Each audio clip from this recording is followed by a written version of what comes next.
یہ کل کیا ہے؟ یہ کل کسے کہتے ہیں؟ یہ کل جو ہے قیامت کا دن ہے، یہ کل جو ہے میدان محشر ہے، یہ کل جو ہے اللہ اکبر وہ دن ہے جس دن اللہ اکبر ہر انسان کو اللہ کی بارگاہ میں کھڑے ہونا ہے۔ یہ کون سا کل ہے جس دن اللہ اکبر کوئی ماں کسی بیٹے کے کام نہیں آئے گی؟ یہ کل وہ کل ہے اللہ اکبر جس دن کوئی باپ کسی بیٹے کے کام نہیں آئے گا۔ اللہ اکبر بھائی سے رشتہ توڑتا نظر آئے گا۔ اللہ اکبر انسان کا حال یہ ہوگا۔ اللہ کے سچے رسول صادق و مصدوق غیب دان نبی مصطفیٰ کریم رؤوف الرحیم صلی اللہ علیہ وآلہ وسلم ارشاد فرماتے ہیں، میرے اور تمہارے آقا ارشاد فرماتے ہیں، جب لوگ قیامت کے دن اٹھیں گے اللہ اکبر تو لوگوں کے بدن پر کپڑا تک نہیں ہوگا۔ ذرا توجہ فرمائیں، ذرا غور تو کریں، وہ ساتھ آنے والی ہے اللہ اکبر، وہ وقت آنے والا ہے، وہ ٹائم آنے والا ہے۔ میرے آقا صلی اللہ علیہ وآلہ وسلم کے غلاموں، سچے رسول صادق و مصدوق مصطفیٰ کریم رؤوف الرحیم صلی اللہ علیہ وآلہ وسلم فرماتے ہیں، قیامت کے دن انسان کے بدن پر کپڑا تک نہیں ہوگا۔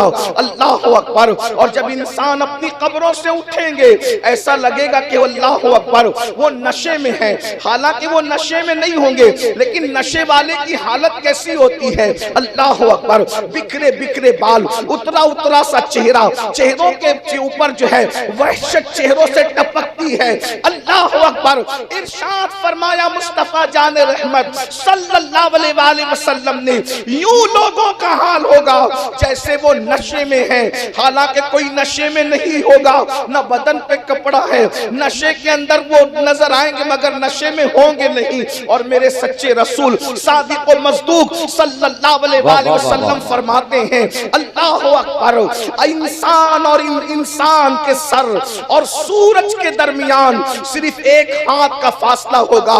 اپنے نبی کی بات مانتے ہو، حضور کی بات پر یقین ہے تو مصطفیٰ جان رحمت فرما رہے ہیں، جس کے کہنے سے اللہ کو ایک مانا، جس کے کہنے سے قرآن کو اللہ کی کتاب مانا، جس کے کہنے سے رسولوں کے سلسلے کو مانا، جس کے کہنے سے دین اسلام کو حق مانا۔ لوگوں اپنی فکر کر لو، یہاں کچھ بھی کرو، لیکن ایک دن وہ ہے جسے یوم قیامت کہتے ہیں، میدان محشر کہتے ہیں۔ سنو سنو تمہارے اور میرے نبی کا فرمان، ارشاد فرمایا انسان کے سر اور سورج کے درمیان صرف ایک ہاتھ کا فاصلہ ہوگا۔ ذرا غور کرو میرے بھائیوں، پڑھے لکھے لوگ ہو، اللہ نے شعور دیا، ڈسکوری کا زمانہ ہے۔ اللہ اکبر، آج سورج کہاں پر ہے؟ سورج آج چوتھے آسمان پر ہے، اور آج سورج پیٹھ کی طرف سے چمک رہا ہے۔ سورج آج اپنے چہرے کی طرف سے نہیں چمک رہا ہے، بلکہ آج سورج چوتھے آسمان پر اپنی پیٹھ کی طرف سے چمک رہا ہے۔ میرے بھائیوں بتاؤ، جب پیٹھ کی طرف سے سورج چمک رہا ہے تو اس کی تمازت کا عالم کیا ہے؟ چوتھے آسمان پہ سورج بے نقاب ہوتا ہے تو مئی کی گرمی میں ہم اپنے گھروں میں اش اش کرنے لگتے ہیں، ہائے ہائے کرنے لگتے ہیں۔ اے میری قوم کے وہ جوانوں جو مسجدوں کو ویران کر چکے ہو، نماز جمعہ کے لیے بھی خطبے کے لیے جاتے ہو، 2 رکعت پڑھ کر کے ایسے بھاگ کے نکل آتے ہو جیسے جیل سے چھٹنے پر قیدی بھاگتے ہیں، اسکول کی چھٹی ہونے پر اسکول کے بچے بھاگتے ہیں۔ کبھی سوچا فلموں میں 3 گھنٹے بیٹھتے ہو، میدان محشر میں کیسے کھڑے رہو گے؟ وہ پگھلا دینے والا سورج آج اللہ اکبر، مئی کی حرارت، اپریل اور مئی کی حرارت میں ہم ہائے ہائے کرنے لگتے ہیں۔ اس دن کیا ہوگا جب سورج سر پہ ہوگا؟ یہاں نیک اور بد کا بھی کوئی معاملہ ہی نہیں ہے، متقی اور پاپی کا کوئی معاملہ ہی نہیں ہے۔ میدان محشر کے اندر سورج سروں پر ہوگا، ان لوگوں کے جن لوگوں کو اللہ ان کے سروں پہ سورج رکھنا چاہے گا، اور وہی نجات پائیں گے جو عرش کے سائے میں رہیں گے۔ کون رہے گا؟ کوئی گارنٹی نہیں ہے، بڑی معذرت کے ساتھ کوئی ضروری نہیں ہے کہ منبر پہ بیٹھے ہوئے لوگ عرش کا سایہ پا جائیں، کوئی ضروری نہیں ہے کہ زمین پہ بیٹھے ہوئے لوگ عرش کا سایہ پا جائیں۔ یہ تو اس کی مرضی پر ہوگا، وہ کس کو عرش کا سایہ عطا کرے گا یہ تو اس کی اپنی مرضی پر ہوگا وہ کس کو سورج سے بچائے گا؟ لیکن ہمیں بھی تو کوشش کرنا چاہیے، دنیا دارالعمل ہے۔ آئیے میں جلدی جلدی اپنی بات پوری کروں میرے بھائیوں، اتنا ہی نہیں، میرے اور تمہارے آقا مصطفیٰ کریم رؤوف الرحیم صلی اللہ علیہ وآلہ وسلم ارشاد فرماتے ہیں سورج سروں پر ہوگا اور انسان کے پسینے کی کیفیت یہ ہوگی، چوتھے آسمان پر ہے تو مئی میں اور اپریل میں کتنا پسینہ نکلتا ہے، جب سورج سر پہ ہوگا تو کتنا پسینہ نکلے گا۔ عمل کے اعتبار سے کس کا پسینہ ٹخنوں تک ہوگا، کسی کا پسینہ گھٹنوں تک ہوگا، کسی کا پسینہ کمر تک ہوگا، کوئی پسینہ کندھے تک ہوگا، کسی کے منہ تک پسینہ پہنچے گا اور کوئی پسینے میں ڈبکیاں لے رہا ہوگا۔ اور اس پسینے کی خصوصیت یہ ہوگی جس کا پسینہ ہوگا اسی کے ساتھ ہوگا، وہ جہاں جہاں جائے گا پسینہ اس کے ساتھ ساتھ جائے گا، بازو والے کو پسینہ ٹچ نہیں کرے گا۔ یہ میرے اللہ کی قدرت ہے، سروں میں بھیجے کھولتے ہوں گے، ناک سے بہتے ہوں گے، یہ کیفیت ہوگی۔ ام المومنین سیدہ کائنات سیدہ عائشہ صدیقہ نے پوچھا یا رسول اللہ صلی اللہ علیہ وآلہ وسلم قیامت میں لوگ ننگے اٹھیں گے تو کیا بے حیائی نہیں ہوگی، یعنی لوگ ایک دوسرے کو دیکھ کر شرمائیں گے نہیں؟ آقا فرماتے ہیں عائشہ قیامت کے دن لوگوں کی کیفیت یہ ہوگی، لوگ اپنے آپ کو دیکھنے کی فرصت نہیں پائیں گے، کسی اور کو کیا دیکھیں گے؟ قرآن اس دن کے لیے کہتا ہے الاخلاء یومئذ بعضهم لبعض عدو، جتنے تمہارے کٹر اور پکے دوست ہیں وہ سب تمہارے دشمن ہو جائیں گے۔ قرآن کہہ رہا ہے سب دشمن ہو جائیں گے، کوئی دوست کام نہیں آئے گا۔ فرشتوں کی شان اس دن قرآن بیان کرتا ہے یوم یقوم الروح والملائکہ صفا لا یتکلمون الا من اذن، اس دن جبریل جیسا فرشتہ اور سارے فرشتے اللہ کی ہیبت سے تھر تھر کانپ رہے ہوں گے۔ جبریل بھی اللہ کی بارگاہ میں کلام کرنے کی جرات نہ کر سکیں گے، فرشتے بھی کلام کرنے کی جرات نہ کر سکیں گے، اللہ اکبر، سب ہیبت سے کانپیں گے۔ اس دن کے لیے آج کا جوان جو پاک بھی نہیں رہتا، کھڑے ہو کے پیشاب کرتا ہے، 5 کلمے بھی اس کو یاد نہیں ہے، وہ کہتا ہے جو ہوگا دیکھا جائے گا، قیامت میں جو ہوگا دیکھا جائے گا۔ میرے بھائیوں کیا دیکھو گے؟ آؤ تھوڑی دیر کے لیے ذرا میدان محشر کا نقشہ اور میدان محشر کی تیاری کرنے والوں کا، اسی لیے تو جن لوگوں نے اس حقیقت کو جانا، اس حقیقت کو مانا، اس حقیقت کو پہچانا، ان کی کیفیت کیا تھی آپ کو بتاؤں۔ آج ہم قیامت میدان محشر کی کوئی تیاری نہیں کر رہے ہیں، آخرت کے دن کی کوئی تیاری نہیں کر رہے ہیں، اللہ کی بارگاہ میں کھڑے ہونے کی تیاری نہیں کر رہے ہیں۔ میرے بھائیوں، جو دولت محشر میں نہیں جانے والی، جو دولت قبر میں نہیں جانے والی، اس دولت کے لیے کمانے کے لیے کوئی دلی تک جا رہا ہے، کوئی بمبئی تک جا رہا ہے، کوئی کلکتہ تک جا رہا ہے، کوئی امریکہ، لندن اور سعودی تک جا رہا ہے۔ میرے بھائی، جو دولت نے میدان محشر میں کام نہیں آنا، اس کو کمانے کے لیے 7 سمندروں کا فاصلہ طے کر رہے ہو، اور جس نیکی نے محشر میں کام آنا ہے اس کو کمانے کے لیے بسترا چھوڑ کے محلے کی مسجد میں بھی نہیں جا رہے ہو۔ کتنے افسوس کی بات ہے، کتنے افسوس کی بات ہے۔ سوچو، ہم یہ نہیں کہتے نہ کماؤ، بالکل کماؤ، بالکل کھاؤ، بالکل موج مستیاں بھی کرو، انجوائے بھی کرو، لیکن حرام کام مت کرو، اللہ کو ناراض مت کرو، رب تبارک و تعالیٰ کے غضب کو چیلنج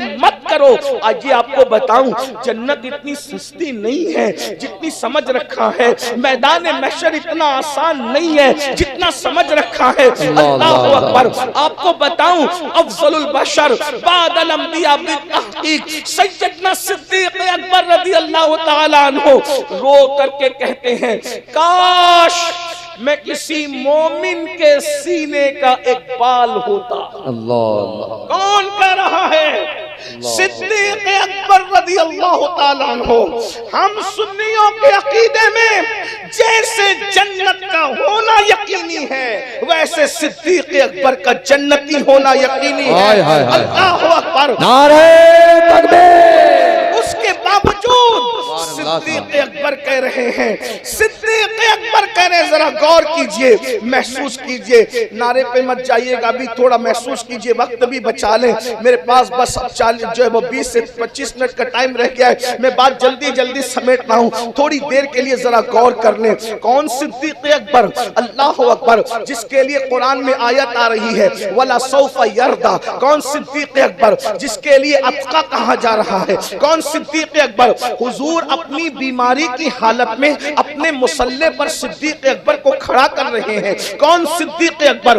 وہ صدیق اکبر اللہ اکبر جس کی اللہ اکبر شان میں قرآن کی آیت یوں نازل ہوتی ہے، ہر صحابی کا جو ہے وہ صحابی ہونا کسی تابعی نے بتایا، کسی صحابی نے بتایا، اللہ اکبر کسی محقق نے بتایا۔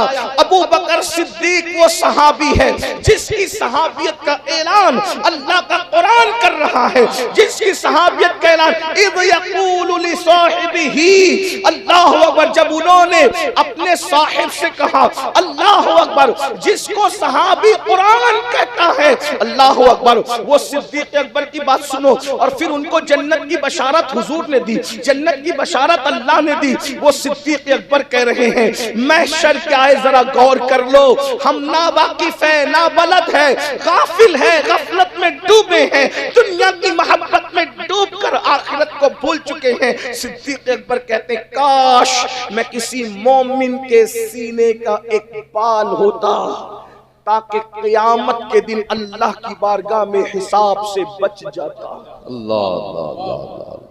حساب یہ ہے اللہ کی بارگاہ کا۔ یہ وہ لوگ ہیں جن کو اللہ کی معرفت نصیب تھی، یہ وہ لوگ ہیں جن کو رسول اللہ کی معرفت نصیب تھی۔ اب سے پوچھتا ہوں، یہ تو صدیق ہے، اور صدیق کی بیٹی صدیقہ، کائنات میں کوئی عورت ایسی نہیں جس کے بستر پہ قرآن آیا ہو سوائے صدیقہ بنت صدیق کے۔ ایک ہی خاتون ہے جس کے بستر پہ قرآن آیا، اور وہ ام المومنین سیدہ طیبہ طاہرہ عائشہ صدیقہ کی ذات ہے جس کے بستر پہ قرآن آتا ہو۔ لیکن حضرت قاسم ابن محمد ابن ابو بکر صدیق کے پوتے اور سیدہ عائشہ صدیقہ کے بھتیجے حضرت محمد بن ابو بکر کے بیٹے، وہ کہتے ہیں کہ میری پھپھی تھی ام المومنین، رشتے میں پھپھو لگتی تھی، میری پھپھو تھی ام المومنین۔ میں روزانہ صبح کے وقت سوچتا تھا کہ اللہ کے رسول علیہ السلام کو تو اللہ کے رسول علیہ السلام کو تو میں نے بہت نہیں دیکھا، ام المومنین میری پھپھی ہے، ان کی زیارت کر کے بازار جاؤں، ان کی زیارت کر کے دن کا آغاز کروں، تو کہتے ہیں کہ میں چاشت کے وقت ان کے گھر جاتا تھا، لیکن میں دیکھتا تھا کہ وہ چاشت کی نماز پڑھتی تھی اور حالت نماز میں ایک ہی آیت کی تکرار کرتی تھی جس کا تعلق میدان محشر سے ہے، جس کا تعلق قیامت سے ہے، جس کا تعلق میدان حشر سے ہے، اور اتنا روتی تھی میں سوچتا تھا پیچھے کھڑے کھڑے میں جوان تھا اور وہ بڑھاپے کی طرف جا چکی تھی، بوڑھی ہو گئی تھی وہ، لیکن وہ کھڑے کھڑے آیت پڑھتے پڑھتے روتے روتے نہیں تھکتی تھی، ان کی ہچکیاں بن جاتی تھی، میں کھڑا رہتا حتیٰ کہ میں تھک جاتا، پھر میں بازار چلا جاتا، بازار میں اپنے کام کر کے نپٹ کر آتا،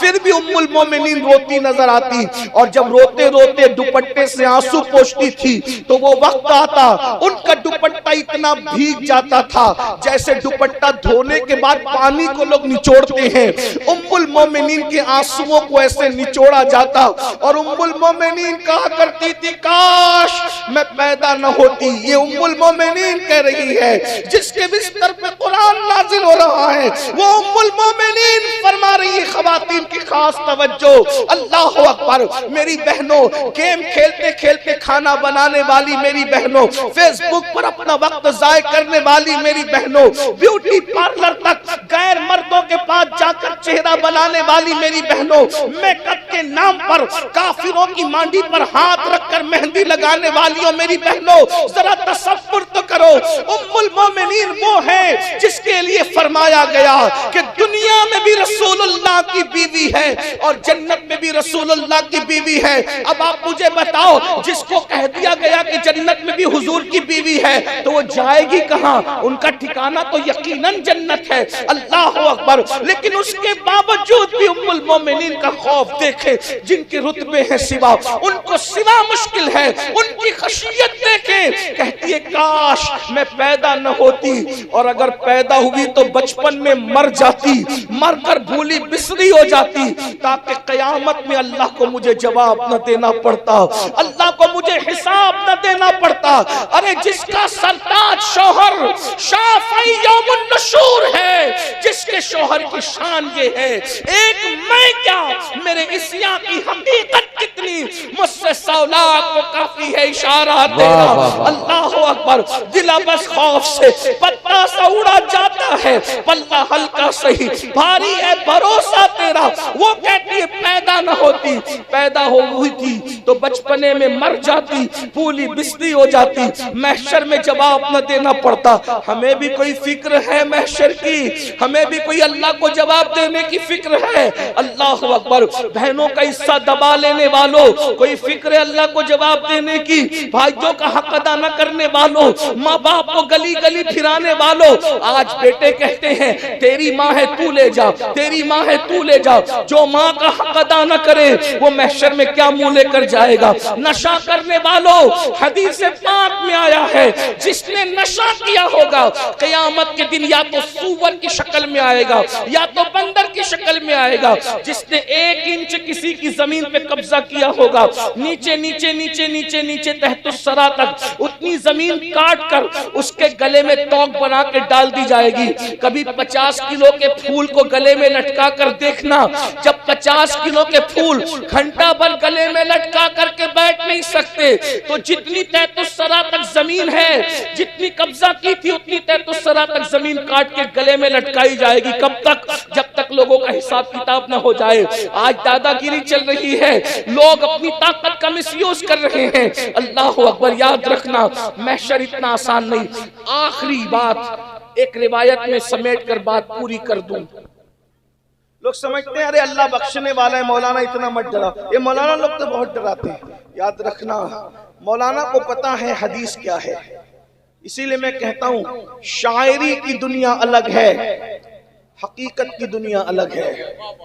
شاعری کی دنیا الگ ہے، حدیث کی دنیا الگ ہے۔ یہ کہنا بہت آسان ہے، ایسا ہو جائے گا اور ویسا ہو جائے گا۔ کیا ہوگا سنیے، حدیث میں سنیے۔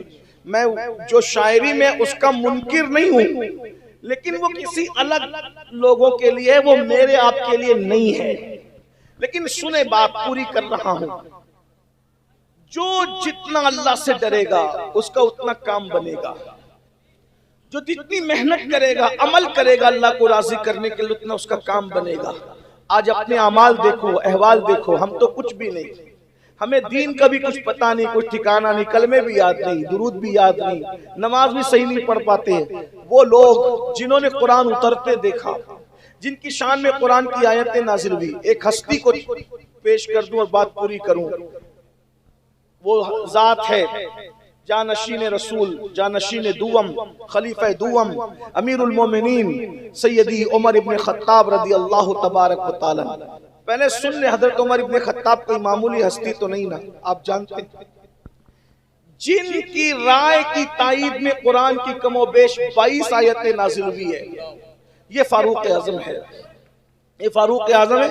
اللہ کے ڈر سے اتنا روتے تھے، اتنا روتے تھے کہ روتے روتے چہرے پر آنسوؤں کا نشان پڑ گیا تھا۔ کتنا روئے ہوں گے سوچو، میدان محشر کو یاد کر کے اتنا روئے، اتنا آنسو بہایا کہ چہرے پہ آنسوؤں کا نشان پڑ گیا۔ کتنا رویا ہوگا؟ ایک تو آنسو سے 2-4 دن رونے سے نہیں، پانی کا نشان اس مقام پر پڑتا ہے جہاں مسلسل پانی بہتا ہے۔ ایک سوال آپ سے کرتا ہوں، کیا کبھی ہمیں بھی میدان محشر کو یاد کر کے رونا آیا ہے؟ ہم نے غزل سن کر کے تو ہم روئے ہیں، گانا سن کر بھی ہم کبھی روئے ہیں، بلکہ فلم میں ہیرو ہیروئن کے جدائی کے مناظر کو دیکھ کر بھی ہم روئے ہیں، دوستوں کی جدائی پر بھی روئے ہیں۔ کسی کی میت پر بھی روئے ہیں، حتیٰ کہ کبھی موبائل کے گم ہونے پر بھی روئے ہیں، ہم کبھی پیسے گم ہونے پر، جیب کے کٹنے پر بھی روئے ہیں۔ کیا کبھی اس لیے بھی رونا آیا کہ میں اللہ کو جواب کیا دوں؟ اللہ مجھ سے پوچھے گا، میں جواب کیا دوں گا؟ قرآن کہتا ہے اَيَحْسَبُ الْإِنسَانُ أَن يُتْرَكَ سُدًى، کیا انسان یہ تصور کرتا ہے اللہ اس سے حساب نہیں لے گا؟ اللہ حساب نہیں لے گا، حساب اور ضرور لے گا، جس سے چاہے گا حساب لے گا، اور کتنا لے گا؟ فَمَن يَعْمَلْ مِثْقَالَ ذَرَّةٍ خَيْرًا يَرَهُ وَمَن يَعْمَلْ مِثْقَالَ ذَرَّةٍ شَرًّا يَرَهُ۔ ذرے برابر نیکی کی ہوگی اللہ دکھائے گا، دکھائے گا۔ ذرے برابر برائی کی ہوگی، دکھائے۔ قرآن کہتا ہے یرا، دکھائے گا۔ دکھانے کا مطلب سمجھا؟ جب دیکھیں گے اس کیفیت کو تو تب جانیں گے، لیکن مجھے جو سمجھ میں آتی ہے میں آپ کو تھوڑی سی کوشش کرتا ہوں، حتمی بات نہیں ہے، صرف میں اشارہ دے رہا ہوں کہ دکھانے کا کیا اثر پڑتا ہے۔ حضرت غالب میاں صاحب یہاں کے سجادہ نشین ہیں، آپ کے مرشد ہیں، ٹھیک؟ اگر میاں کے پاس کسی نے آ کر کے کہا حضرت عرس میں یہ عبداللہ چوری کر رہا تھا موبائل، عبداللہ نے کہا نہیں حضرت یہ جھوٹ بول رہے، غلط ہے، میں نے چوری نہیں کی، بات ختم ہو جائے گی؟ وہ بندہ کہے گا حضرت دو گواہیں، یہ بھی جھوٹے اس کے دوست ہیں، بات ختم ہو جائے گی؟ حضرت چار گواہیں، یہ بہکا کر کے سب کو لائے، بات ختم ہو جائے گی؟ ایک بات۔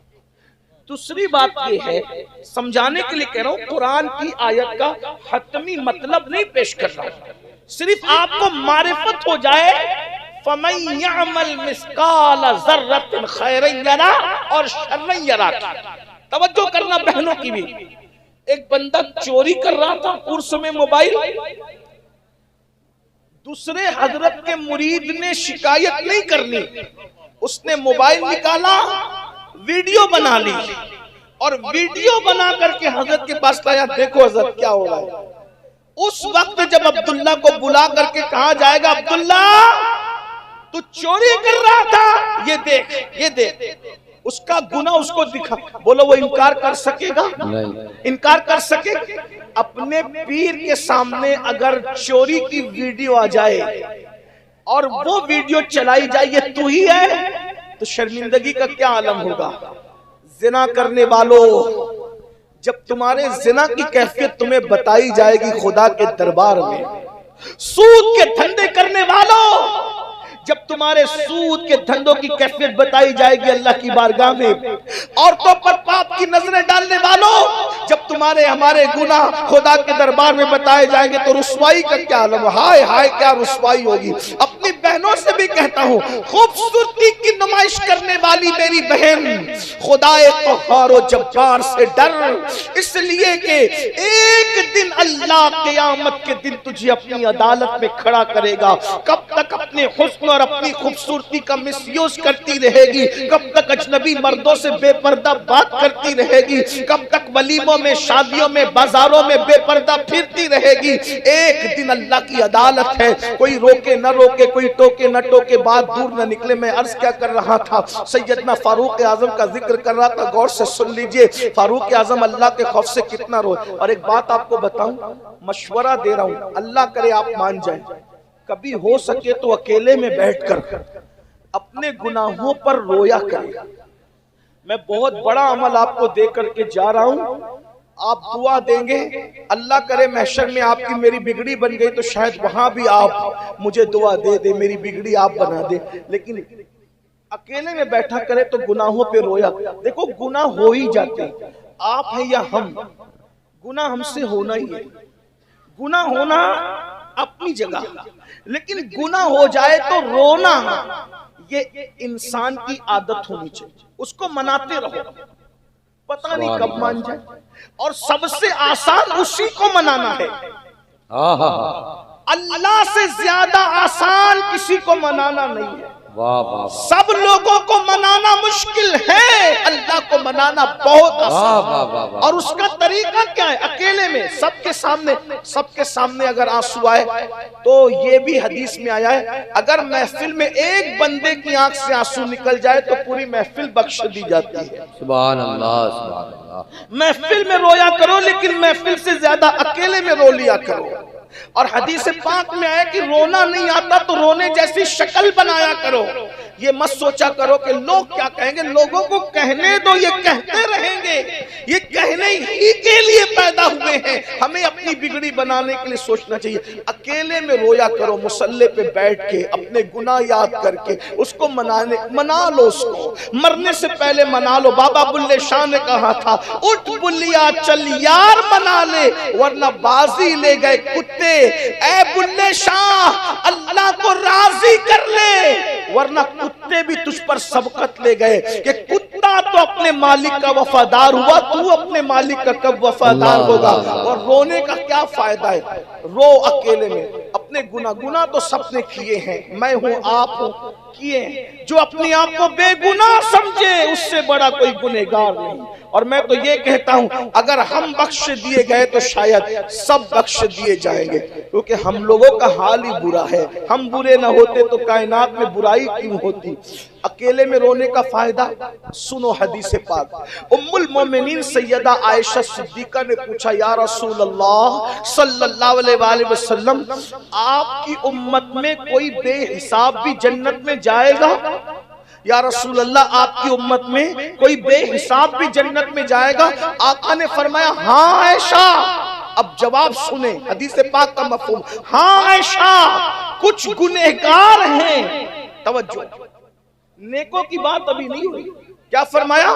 ہاں عائشہ کچھ گنہگار ہیں جو بے حساب جنت میں جائیں گے مگر ان کا عمل یہ ہوگا وہ گنہگار تو ہوں گے مگر اکیلے میں اپنے گناہوں کو یاد کر کے روتے ہوں گے. وہ گنہگار جو اپنے گناہ کو یاد کر کے اکیلے میں رو دیں، ایسے گنہگاروں کو اللہ بے حساب جنت عطا فرمائے. اللہ ان سے حساب نہیں لے گا. ہم دعا کرتے ہیں اس بڑی بارگاہ میں خانقاہ سہروردیہ کی نمائندہ، یہ خانقاہ ہندوستان کے اندر صدقہ پیارے کی حیا کا نہ لے ہم سے حساب، صدقہ پیارے کی حیا کا نہ لے ہم سے حساب، بخش بے پوچھے لجائے کو لجانا کیا ہے. فاروق اعظم کا ذکر ہو رہا تھا اور میں بات ختم کرنے لگا تھا. فاروق اعظم کے چہرے پہ آنسوؤں کا نشان، بہت روتے تھے اللہ کے لیے. ایک کوڑا رکھا تھا بستر کے نیچے، گھر آتے تھے پیر پہ مار کر کہتے تھے عمر بتا آج اللہ کی کتنی نافرمانی کی. اپنے پیر پہ خود چابک مارتے تھے، کہتے بتا اللہ کی کتنی نافرمانی. حالانکہ وہ کیا نافرمان لوگ تھے وہ معاذ اللہ. توریت میں جن کا ذکر، انجیل میں جن کا ذکر، زبور میں جن کا ذکر، قرآن میں جن کا ذکر، جن پر حضور ناز کرتے تھے یہ وہ لوگ ہیں. بندگی جن پہ ناز کرتی ہے یہ وہ لوگ ہیں. خدا بندے سے خود پوچھے بتا تیری رضا کیا ہے، یہ وہ لوگ ہیں. رضی اللہ عنہم ورضوا عنہ، یہ وہ لوگ ہیں. بیعت رضوان میں شامل یہ وہ لوگ ہیں. بدر میں شامل یہ وہ لوگ ہیں. بہرحال ایک دن فاروق اعظم نے حضرت کعب احبار سے کہا، اس پہ بات پوری ہو رہی ہے. کعب احبار سے کہا اے کعب مجھے ایسی بات بتائیے کہ میرے دل میں اللہ کا ڈر اور پیدا ہو. میں جتنا اللہ سے ڈرتا ہوں اور ڈر پیدا ہو. میرے ایک دوست نے مجھ سے کہا کہ سید اتنا مت ڈرایا کر اپنی قوم کو، اللہ غفار ہے. میں نے کہا عمر فاروق جیسا اتنا ڈر کے بھی پھر کہتے ہیں کہ میرے دل میں اور ڈر پیدا ہو. اتنے نیک لوگ کہتے اور حضور ڈرانے ہی آئے تھے. یا ایھا المدثر قم فانذر، ایک کمبل اوڑھنے والے محبوب اٹھو لوگوں کو ڈراؤ. حضور ڈرانے ہی آئے تھے. فاروق اعظم نے حضرت کعب سے کہا کعب مجھے ایسی باتیں بتا، ایسی باتیں سنا کہ میرے دل میں اللہ کا ڈر اور پیدا اور پیدا. اب حضرت کعب نے کیا بتایا سن لیں. کعب احبار کہتے ہیں، جلدی جلدی پڑھ رہا ہوں آپ بہت اچھے سے سن رہے ہیں لیکن توجہ، یہ جو کھڑے ہونے والے بے چین ہیں میں چاہتا ہوں کہ وہ چین سے سن لیں. کعب احبار کہتے ہیں امیر المومنین قیامت کا دن ہوگا، میدان محشر کا دن ہوگا، امیر المومنین میدان محشر کا دن ہوگا، اور میدان محشر کے دن اللہ ایک پہاڑ پر سب کو جمع کرے گا، تمام مخلوق کو اللہ پہاڑ پہ جمع کرے گا۔ وہ اللہ ہے، وہ جہاں جسے چاہے جمع کر دے۔ وہ کہتے ہیں اللہ پہاڑ پہ لوگوں کو جمع کرے گا اور سارے فرشتے صف بنا کر کے کھڑے ہوں گے۔ پھر اللہ تبارک و تعالی حضرت جبریل کو حکم دے گا، جبریل جہنم کو لے آؤ۔ اب میدان محشر میں جہنم آ رہی ہے، غور کریں، قرآن اس کو کہتا ہے ہاذہی جہنم التی کنتم توعدون۔ اللہ قیامت کے دن کہے گا یہ جہنم ہے جس کا تم سے وعدہ کیا گیا تھا، اور جہنم کا مذاق اڑانے والوں، قیامت میں جہنم آ رہی ہے۔ منظر کیا ہے؟ جبریل امین حضرت کعب احبار کہہ رہے ہیں کہ جہنم کو لانے کا حکم ہوگا، جبریل جہنم لے کر آؤ۔ تو کعب احبار کہتے ہیں امیر المومنین جب قیامت کے دن جہنم لائی جائے گی تو اس کے منہ میں 70,000 لگامیں ڈالی جائے گی، 70,000 لگامیں ڈال کر جہنم کو فرشتے کھینچ کر لائیں گے۔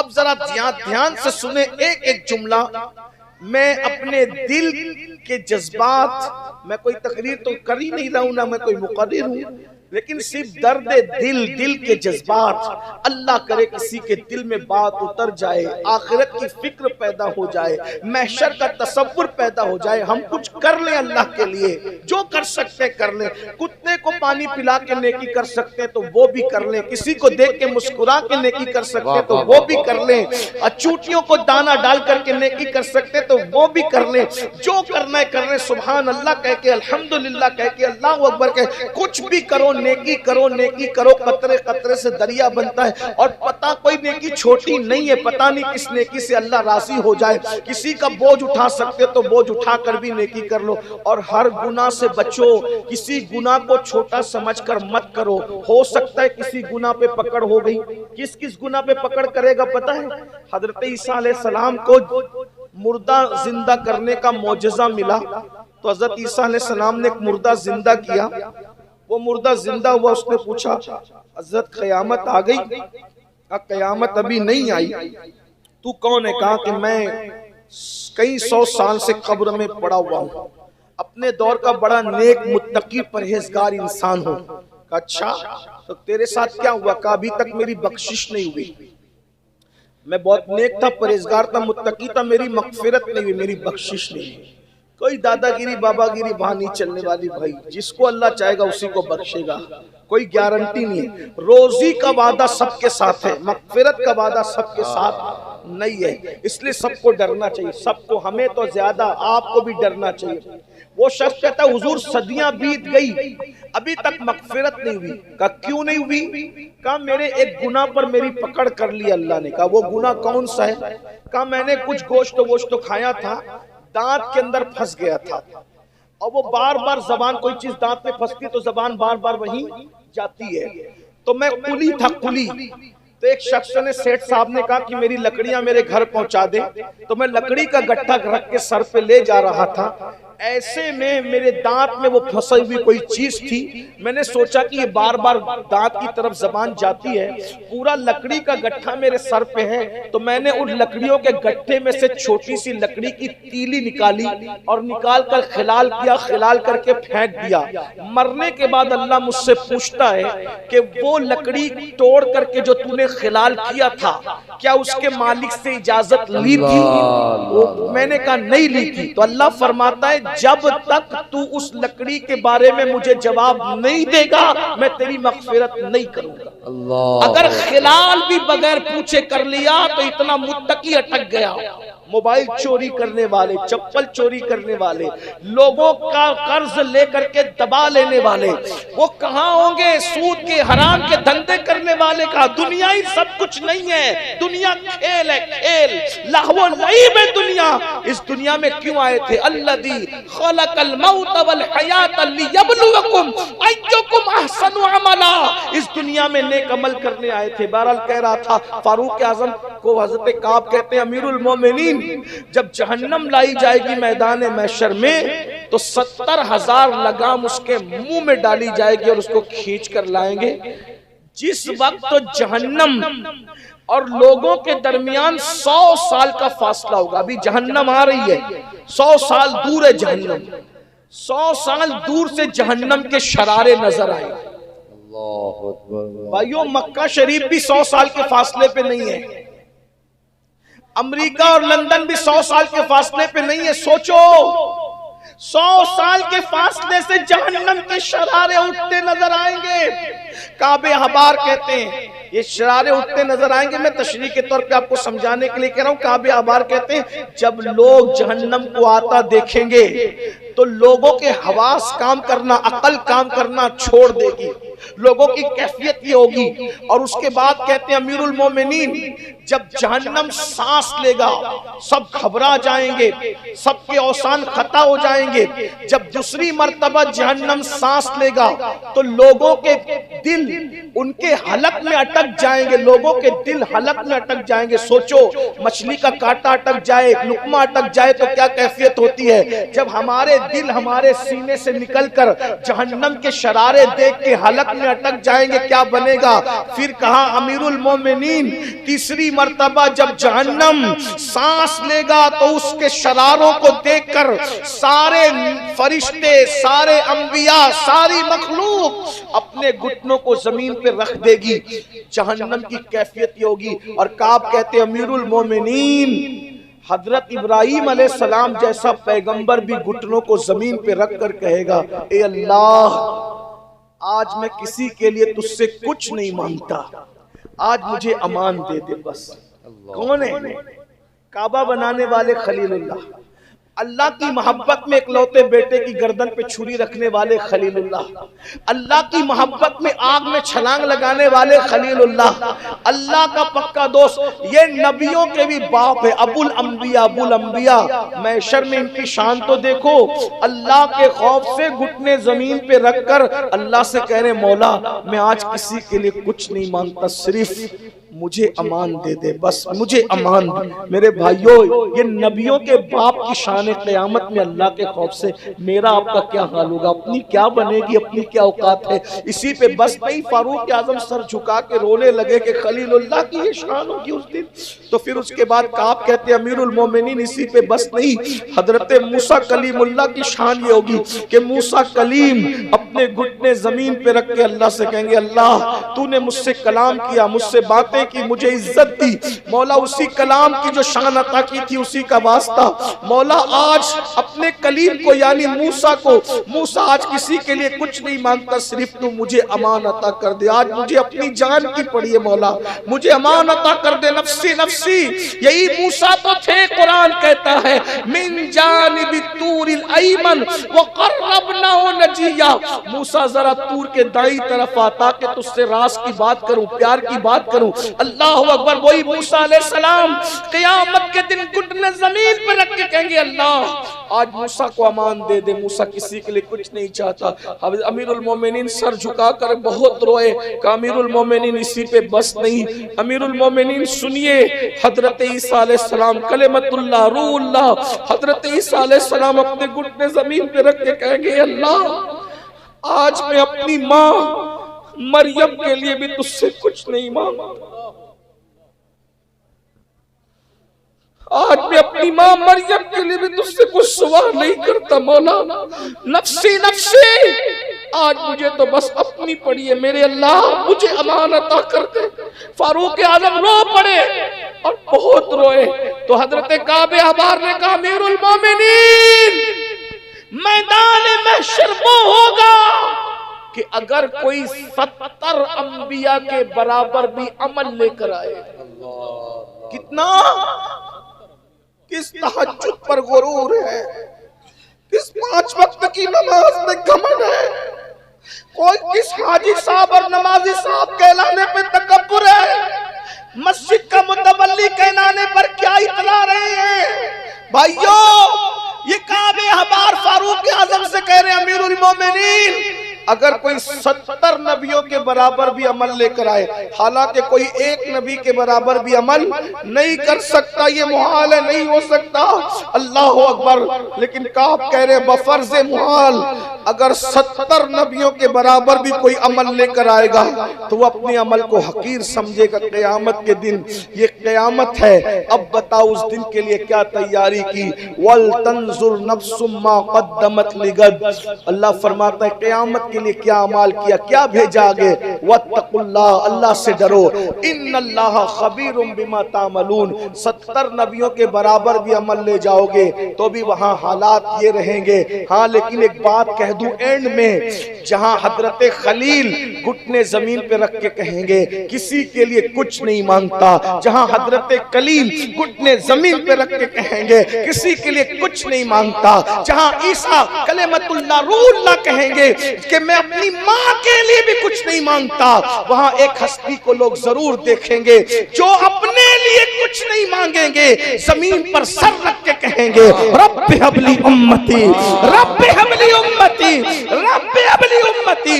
بس اتنا ہے، وہ ہمارے لیے طلب کریں گے، سب اپنے لیے طلب کریں گے، کہیں گے اور نبی اذهبوا الی غیری، میرے حضور کے لب پر انا لہا ہوگا۔ اللہ اکبر۔ نصیر ان کے سوا کوئی ہے رسول ایسا جو بخشوانے پہ آئے تو بخشوا کے چلے، اور اللہ اکبر شفاعت کرے حشر میں جو ہماری سوا تیرے کس کو یہ قدرت ملی ہے۔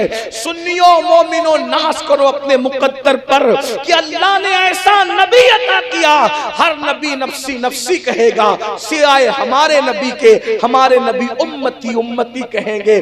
بخشوانے کے لیے کتنا بڑا سہارا ہے، لیکن اس نبی کا بھی ہم نے دل دکھایا، اس نبی کو بھی تکلیف پہنچائی، اس نبی کو بھی ہم نے ناراض کیا، چہرے سے داڑیاں منڈا کے گٹروں میں پھینکوائی، ان کی آنکھوں کی ٹھنڈک نماز ہے اس سے دور رہے، صدق سے دور رہے، پرہیزگاری سے دور رہے۔ آؤ سب مل کے توبہ کریں، اللہ کو منائیں۔ ولیوں کے آستانے عرس اس لیے نہیں ہوتے کہ صرف بھیڑ کریں، نہیں، بلکہ اپنی آخرت کو یاد کریں۔ مجھے خوشی ہے کہ حضرت غالب نے صاحب کی فکر پر انہوں نے مجھ سے کہا تھا کہ تو آنا اور میدان محشر کی ہولیاکیوں پہ بیان کرنا، حالانکہ لوگ یہ چاہتے ہیں کہ تو آنا اور میرے باپ دادا کی شان بیان کرنا، لیکن یہ لوگ کتنے اللہ والے لوگ ہیں کہ ان کو اپنے باپ دادا کی نہیں پڑی بلکہ قوم کی آخرت کی فکر ہے۔ بہت بڑی بات ہے، میں سلام کرتا ہوں اس فکر پر سلام کرتا ہوں، اللہ جزائے خیر دے۔ بس اتنا کہوں گا، توبہ کر لو، ہر وقت توبہ کرو۔ گناہ ہو جائے، دیکھو گناہ ہوتے رہیں گے، انسان ہے، کسی نے کہا تھا خطا بشر کے لیے ہے، بشر خطا کے لیے ہم گنہگار ہیں، گناہ ہوتے، گناہ کرو مت، ہو جائے توبہ کرو۔ اللہ کے رسول علیہ السلام خود فرماتے ہیں کہ ایک دن میں 70 مرتبہ استغفار کرتا ہوں، فرمایا ایک دن میں 100 مرتبہ استغفار کرتا ہوں۔ توبہ سے کبھی پیچھے مت رہو، اللہ کا وعدہ ہے جو بندہ توبہ کرتا ہے ہم اس کو گناہ سے ایسے پاک کر دیتے ہیں جیسے وہ ابھی اپنی ماں کے پیٹ سے پیدا ہوا۔ ایک چھوٹا سا واقعہ یاد آ رہا ہے، بہت اچھا آپ سن لیں، توبہ کے متعلق میں بات عرض کر کے بات ختم کروں۔ توبہ کرو، اللہ معاف کرتا ہے، کتنا بھی پاپی توبہ کرے، کتنا بھی برا توبہ کرے، کتنا بھی گندا انسان توبہ کرے، اللہ اس کو معاف ہی کرتا ہے۔ اللہ کا وعدہ ہے جو توبہ کرے گا ہم اس کو معاف کریں گے، جو توبہ کرے گا ہم اس کو بخش دیں گے۔ یار ارشاد فرمایا گیا توبہ کرنے والوں کو ہم اپنا محبوب بنا لیتے ہیں۔ تو اگر آپ اجازت دے تو میں ایک چھوٹا سا واقعہ اپنے الفاظ کے جامع میں میرا وقت تو پورا ہو گیا، اصل میں اگر جلسے والے مجھے اگر کہیں بھی تقریر کے لیے تو میں نہیں کر پاؤں گا، کیونکہ مجھے یہاں سے ہر صورت میں نکل کے 5 بجے ایئرپورٹ پہنچنا ہے۔ لیکن آپ بہت اچھے سے سن رہے، بہنوں کی بھی توجہ، کوئی توبہ کر لے، کوئی کر لے توبہ، اللہ کیا مقام عطا کرتا ہے اس کو۔ اور مجھے بات یاد آ رہی ہے توبہ کے حوالے سے کہ ایک لڑکی تھی مصر میں ایک لڑکی تھی اور وہ ڈانس کرتی تھی، ناچتی تھی، نچنیاں تھی، وہ نچنیاں، وہ خانقاہوں نے لوگوں کو سنوارنے کا بہت کام کیا ہے، بلکہ میں کہتا ہوں کہ اصل کام بعد کے ادوار میں اواخر میں صوفیہ ہی نے کیا ہے، کیونکہ صوفیہ کے یہاں ایک فلسفہ ہے، توڑو مت جوڑو۔ سچے صوفی کی پہچان 2 ہے، نمبر 1 وہ خدا کو راضی کرنے کے لیے مخلوق کے دلوں کو جوڑتا ہے. جو دل جوڑنا نہ جانے وہ خدا سے کبھی جڑ نہیں سکتے. حضرت بابا فرید گنج شکر کے پاس ایک مرید آیا کہ حضور تحفہ لایا ہوں, لوہار ہوں. کیا تحفہ ہے؟ کہا کینچی. کہا بابا ہم صوفی لوگ ہیں, ہمارے پاس کینچی نہ لایا کرو. تو لوہار ہے تو سوئی بنانا بھی تو جانتا ہوگا, سوئی بھی تو جانتا ہوگا. کہاں جانتا ہوں. کہا ہمارے پاس کینچی نہ لانا, سوئی لانا, کیونکہ کینچی ایک کو دو کر دیتی ہے اور سوئی دھاگا دو کو ایک کر دیتا ہے نا. ہاں یہ بات. اسی لیے خوش عقیدہ مسلمان عاشقان رسول جن کے عقیدے سچے ہیں, صحیح ہے, قرآن و سنت کے مطابق ہیں, وہ سلسلے نہ دیکھیں, تحریکیں نہ دیکھیں, تنظیم نہ دیکھیں, مدرسے نہ دیکھیں, پیر نہ دیکھیں, بلکہ اپنے محبوب کو دیکھ کر, حضور کو دیکھ کر سب ایک دوسرے سے جڑنے کی کوشش کریں, قریب آنے کی کوشش کریں. تو اس زمانے میں نچنیاں تھی. دیکھو گناہ سے نفرت کرنا, کبھی گنہگار سے نفرت مت کرنا. اگر ڈاکٹر مریض سے نفرت کرنے لگے تو علاج کون کرے گا؟ ایک میرے دوست نے مجھ سے کہا سید تو کیا بات ہے کہ فلاں کے ساتھ بیٹھا ہوا تھا اور وہ بندہ تو صحیح نہیں ہے. میں نے کہا میری ڈیوٹی ہے غلط بندوں کے ساتھ بیٹھنا, میری ڈیوٹی ہے, کیونکہ صحیح لوگوں کے ساتھ بیٹھوں گا تو میرا کام ہی ختم ہے. نیک لوگوں کے پاس تو میرا کوئی کام ہی نہیں, میرا کام تو گنہگاروں کے پاس. بھئی صحت مند لوگوں کے پاس جا کے ڈاکٹر کرے گا کیا؟ اس نے تو گنہگاروں کے لیے ہاسپٹل کھولا ہے نا, کہ یہاں گنہگار لوگ ہیں, آتے ہی گنہگار لوگ ہیں. تو خانقاہوں میں بھی گنہگار, ہاسپٹل میں بیمار آتے ہیں, خانقاہوں میں گنہگار آتے ہیں. اور خانقاہ کی یہ شان ہے کہ جو خانقاہ گنہگار کو پناہ نہ دے سکے پھر وہ خانقاہ نہیں ہے. وہ بہت کچھ ہے, وہ خانقاہ نہیں. یہ بات ہے. ہاں یہ خانقاہوں کا مزاج ہے. اسی لیے میرے مرشد حضور غوث الاعظم دستگیر فرماتے, شیخ عبد القادر جیلانی فرماتے, الصالحون للہ والتالعون لی, میرے جو نیک مرید ہیں وہ اللہ کے لیے ہیں اور جو گنہگار ہیں وہ میرے لیے. واہ واہ واہ, سبحان اللہ سبحان اللہ. بڑے بڑے نیک اللہ کے لیے اور گنہگار یعنی امین القادری جیسا پاپی میرے لیے. مقدر پہ ناز نہ کروں, گناہگارم و لیکن خوش نصیبم, کیونکہ فرمایا گنہگار میرے لیے ہیں. تو اسی لیے قادریت پر ناز ہے کہ کہا گنہگار میرے لیے ہیں. اللہ اکبر. بہرحال لیکن گناہ کرنا نہیں ہو جائے, بلکہ ہم کتنی بھی نیکی کرے تو ہم گنہگار ہی ہیں بھائیو. تو وہ بڑی گنہگار تھی, ناچتی تھی. اس دور کے لوگ شریف تھے, ناچنے کی وجہ سے, ڈانس کی وجہ سے لوگ اس کے ہاں بھیڑ کرتے تھے, بہت جاتے تھے.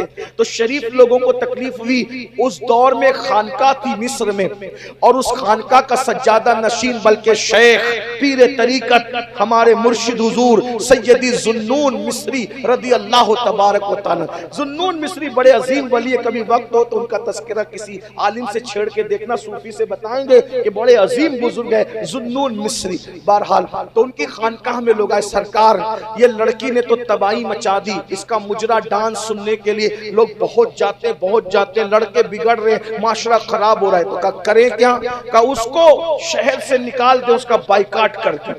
ذوالنون مصری نے کہا تمہارا مقصد بائیکاٹ ہے یا گناہ کا خاتمہ ہے؟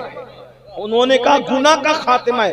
کہا میں بائیکاٹ کر کے اس کو اپنے مصر سے نکال دوں, کہیں اور جا کے گندگی پھیلائے گی تو وہاں کوئی ذوالنون ہوگا؟ ہم شہر سے نہیں نکالیں گے, اس کو سدھارنے کی کوشش کریں گے. اسی لیے میری گزارش, جو بگڑے اس کو نکالنے کی کوشش نہیں کرنا, سدھارنے کی کوشش. ایکشن نہیں, اونلی کریکشن. جب تک کہ کریکشن کرتے رہو گے معاملات درست رہیں گے, اور اگر ایکشن لیتے رہو گے تو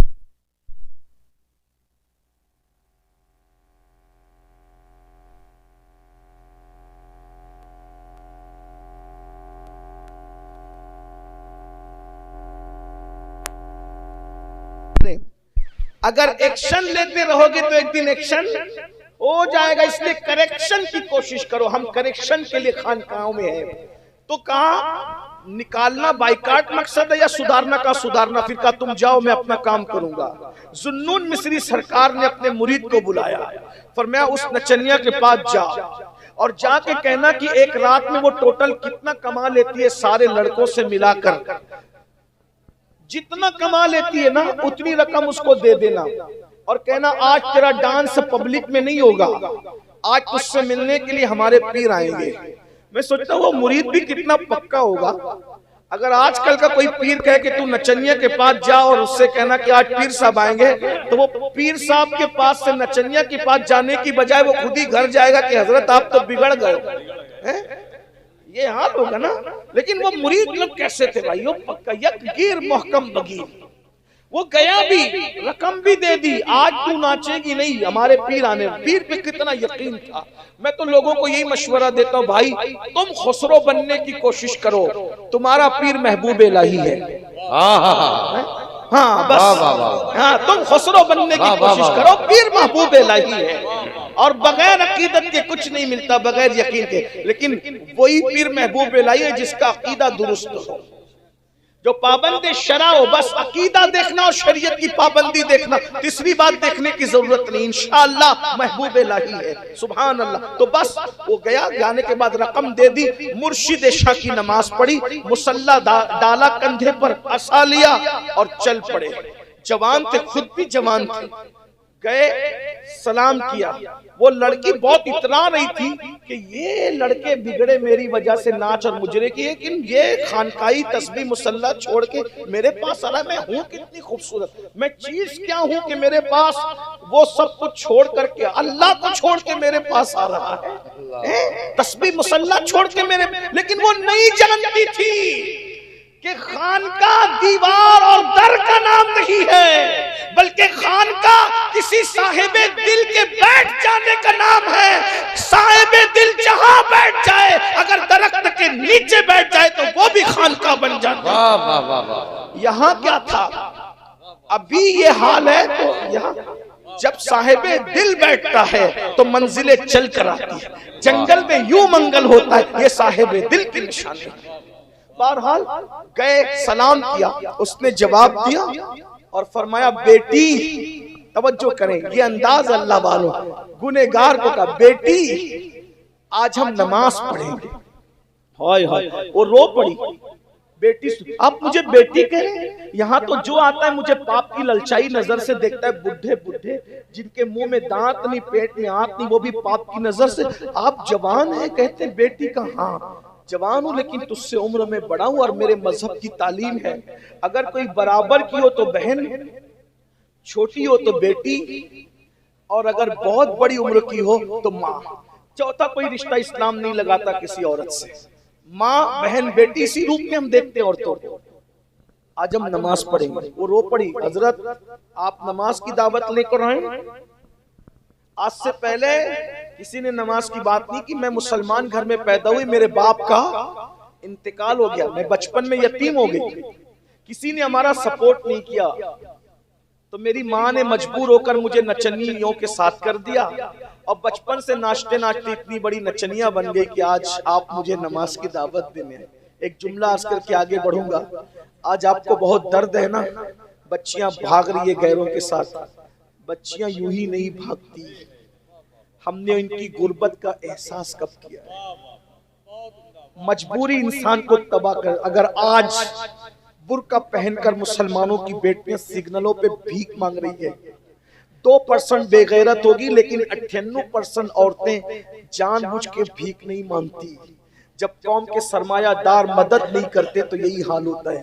اگر آج قوم کی بیٹیاں لوجوں میں بک رہی ہے تو کہیں نہ کہیں ہم قصوروار ہیں کہ ہم نے ان کی مدد نہیں کی، ان کا خیال نہیں کیا۔ بہرحال وہ کہا کہ کسی نے سپورٹ نہیں کیا تو میری ماں نے مجھے نچنیوں کے ساتھ کر دیا، اور آج میں اتنی بڑی نچنیاں بن گئی۔ آج آپ نماز کی دعوت لے کر آئے، نماز پڑھوں گی؟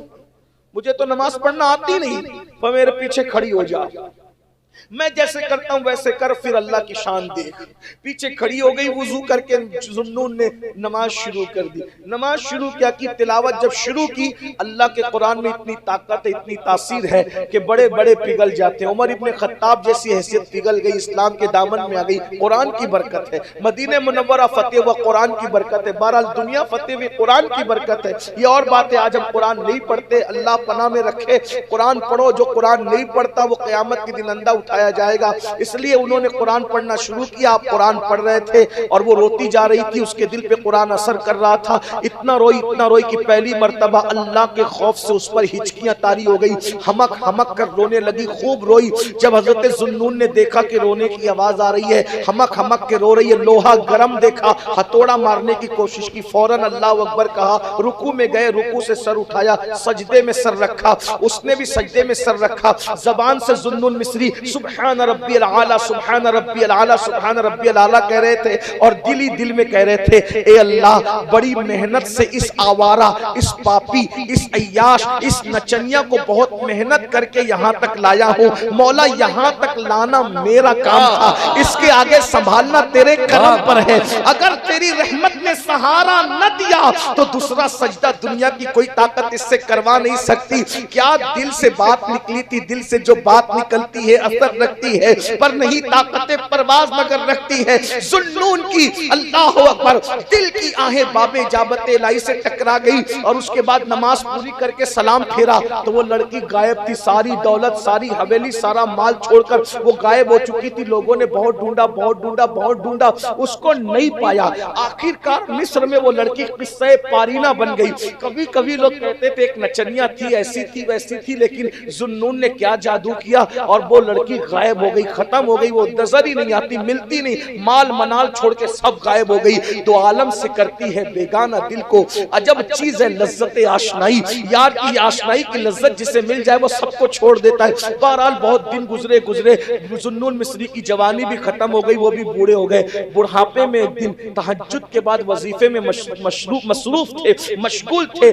اچانک اونگ آئی تو آنکھ بند ہوئی تو کسی کہنے والے نے کہا, ذوالنون کیا تو چاہتا ہے ہم تجھ سے راضی ہو جائیں؟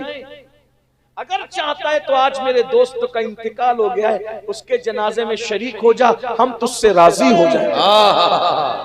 ذوالنون نے پوچھا کہاں ہے تیرا دوست؟ ایڈریس پتہ بتایا گیا. آنکھ کھلی, فجر کی اذان ہو رہی تھی, نماز پڑھی اور جیسے ہی گئے, غار کے اندر ایک لاش پڑی تھی اور سبز پرندے اس کی لاش پہ پہرا دے رہے تھے, درندے اس کی حفاظت کر رہے تھے. ذوالنون غار میں گئے, جیسے ہی لاش سے کپڑا ہٹایا, پیر کے نیچے سے زمین کھسک گئی. وہ کسی اور کی لاش نہیں تھی, وہ اسی نچنیا اور رقاصہ کی لاش غار میں رکھی ہوئی تھی. آپ نے روتے ہوئے کہا, ہائے یہ دوست بن گئی, لیکن اس کے جنازے میں شریک ہونے کے لیے, نہلانے کے لیے عورتیں چاہیے, کفن کے لیے عورتیں چاہیے, نماز جنازہ کے لیے مجھے کچھ مرد چاہیے.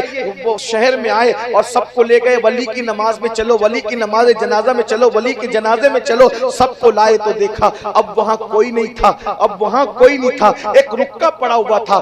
ذوالنون جو ہمارے ہو جاتے ہیں, ہم ان کو لوگوں کے کفن دفن کا محتاج بھی نہیں رکھتے, یہ انتظام بھی ہم خود ہی کر لیا کرتے. روتے ہوئے پلٹے اور پلٹ کر کے یہی سوچ رہے تھے, یہ یہاں پہنچی کیسے, اس مقام پہ میں نے پہلا سجدہ کرایا اور مجھ سے حکم ہو رہا ہے کہ اگر مجھے راضی کرنا ہے تو میرے دوست کے جنازے میں شرکت کر. اس مقام پر کیسے پہنچی؟ خوب دعا کی. اس رات سوئے تو خواب میں کیا دیکھا, وہی لڑکی جنت کے باغوں میں. پوچھا یہ مقام ملا کیسے؟ کہا ذوالنون تیرے پیچھے ایک سجدہ کیا, تیرے پیچھے ایک سجدہ کیا اور پھر سچی توبہ کر لی تو اللہ نے رقاصہ سے مجھے مقام ولایت عطا فرما دیا.